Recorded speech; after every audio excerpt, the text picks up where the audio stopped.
So as with anyone else who is not a citizen of the United States and wishes to get a green card and then citizenship, these DACA recipients would be eligible, for example, if an employer petitioned for them for an immigrant visa, or a family member, like their spouse, petitioned for them for an immigrant visa, they would be eligible to follow that process. But they would not get something that was created especially for them that would allow them to bypass millions of people who have gone through the process legally, and they and their families have entered the United States and become permanent residents legally. Would it remove any touchback requirements, though, if they were, say, eligible for an employer visa? Would they have to touch? Would they be able to stay here?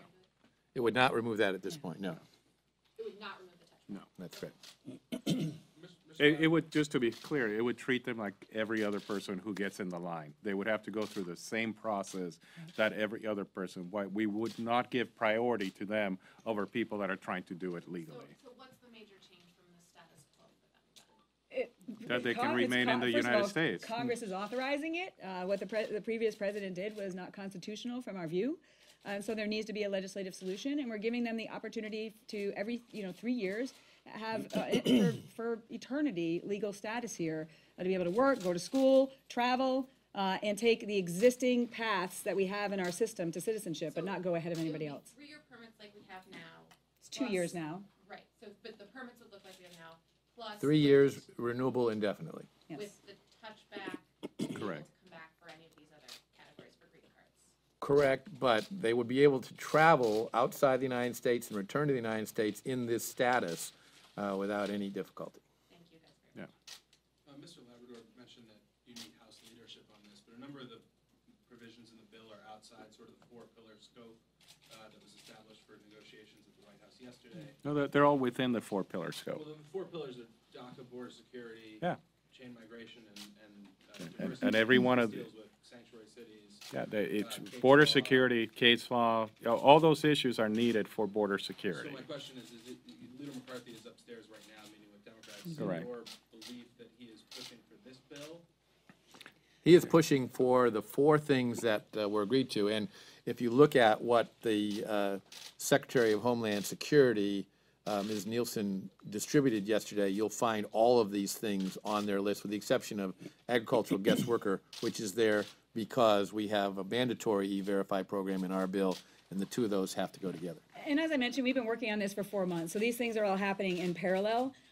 So we've got the final legislative touches on this to introduce it today, and in parallel, we went to that meeting yesterday. We're not going to adjust our bill based on what was discussed in the room yesterday, and we look forward to being a part of the process. And it's important to know that you need the House and the Senate to pass legislation. If you want the House to pass legislation that deals with the DACA population, you're going to need to have conservatives and moderates in the Republican conference to come together and work on this bill. This is the only bill that's going to unify the conference, and it's going to get us to a majority of the conference, and I think it can get us to 218 of the conference to support this. You had yesterday people as far wide as Bruce Poliquin to people on the other extreme of the conference saying that this is a good solution. So I think if we want to unify the Republican conference and unify the House of Representatives, this is something that we can do. But do you believe this bill can pass the Senate? I believe when the Senate understands, especially 9 senators that are in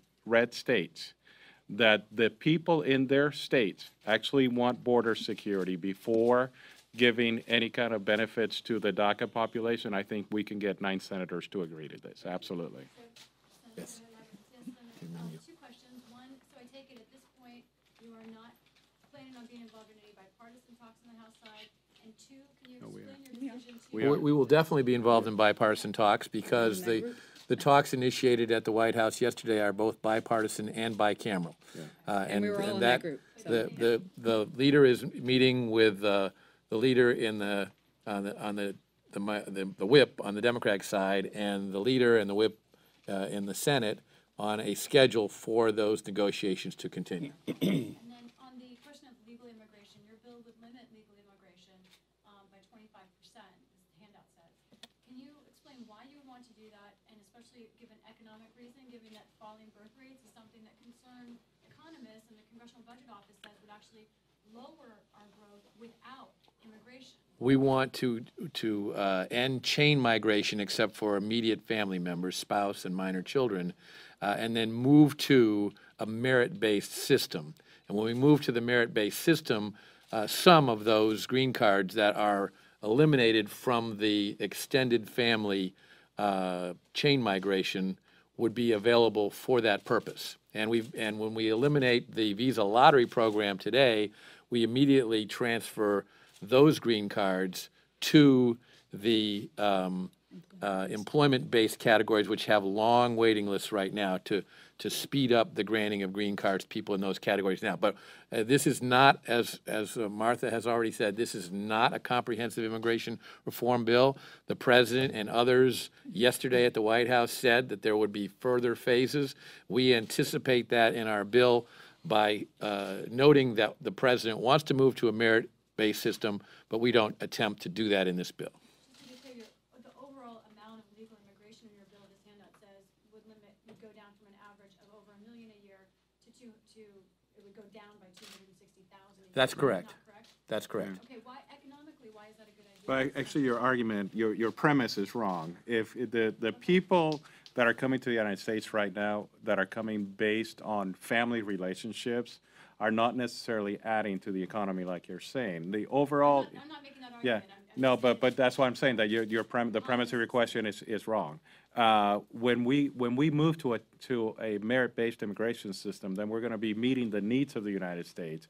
This is just the first step in a series of steps that we have to do to reform and modernize our immigration system.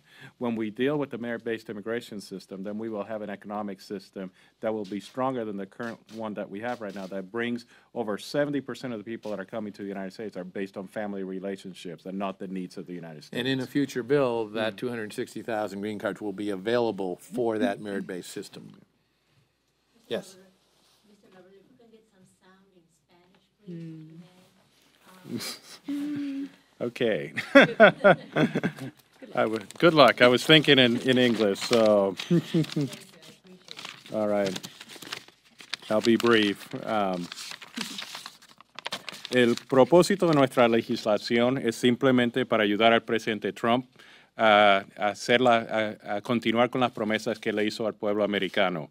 El presidente le dijo al pueblo americano que necesitábamos, para que si él se elegía, y necesitábamos hacer las cosas necesarias para que la frontera sea mejor en el futuro. Lo que este sistema va a hacer es que nos va a dar una forma de arreglar los problemas que tenemos con la población que está aquí bajo el programa de DACA y al mismo tiempo prevenir que tengamos personas en el futuro que entren a los Estados Unidos ilegalmente. ¿Cómo es que soluciona el problema de DACA? Solamente le está dando 3 años. No, 3 años que se pueden renovar. Así que son 3 años que se pueden renovar indefinitivamente. Pero no hay Ellos pueden arreglar por el paso que existe en este momento y pueden, si se casan con una persona americana o tienen un empleador que les da una petición para hacerse residentes, ellos pueden usar ese paso que existe en este momento. Okay. Offered support for this effort, and is there any indication about whether it would get a floor vote, regardless of what happens with these other bipartisan topics? Well, developments are moving very fast here. The White House meeting yesterday, I thought, was a very successful meeting. And obviously, the focus right now will be on those negotiations. Our focus will be on showing that there is very strong support in the House for this approach, which, as Martha indicates, is a fair and balanced approach to both doing something for DACA recipients and making sure that we make American citizens today secure in their own country. And if I could add, the Secretary gave me a sort of must-have list in exchange for DACA. All those requests were incorporated in this legislation. We had a previous meeting with the President, just the 4 of us standing here, that I thought was very positive, very encouraging. Certainly got the sense that the White House is backing this effort, and I think that was exemplified in yesterday's meeting with the the senators on both sides of the aisle when he said, you know, the Goodlatte McCaul bill is going to be the starting ground for these negotiations. Now, where this ends up, I don't have a crystal ball. But I can tell you, speaking on behalf of the four of us, we put a good deal of work into this. We think it's a very reasonable, common sense bill that will help stop the flow of opioids and drug trafficking, human trafficking, potential terrorists, and also provide a legal wall to protect the public safety of Americans. And I think that's where most people are in the United States. They're willing to accept a solution to DACA, but they want to make sure that the security of the United States is included in this package. Somebody over here. Is there a reason why we're not seeing the skill-based immigration included in this package, and when do we expect to see progress on skill-based immigration? Well, there is a lot of things that are not included in this package. As Martha mentioned, of the 70 security provisions that the administration asked for, 35 of those are not in here. In addition, other than the agricultural guest worker program, there is not a lot of other reform of our current temporary and permanent immigration programs. In other words, visitor programs, as well as programs that allow an individual to get an immigrant visa and permanent resident status. In addition, there are many other issues throughout the whole issue of immigration that are not addressed in this issue. This is designed to address what it takes to fulfill the Speaker's commitment, which was to make sure that we do something to help people who are in the DACA program today, a program that all of us agree was not constitutionally well formed by President Obama, and President Trump correctly ended, but then said we need to do something for those people. We addressed that, and at the same time, the Speaker said we must make sure that this does not happen again. So to make sure that we are solving this problem, this bill is addressed at that concern, as well as the White House's concern about chain migration and the visa lottery program. Question about the chain migration.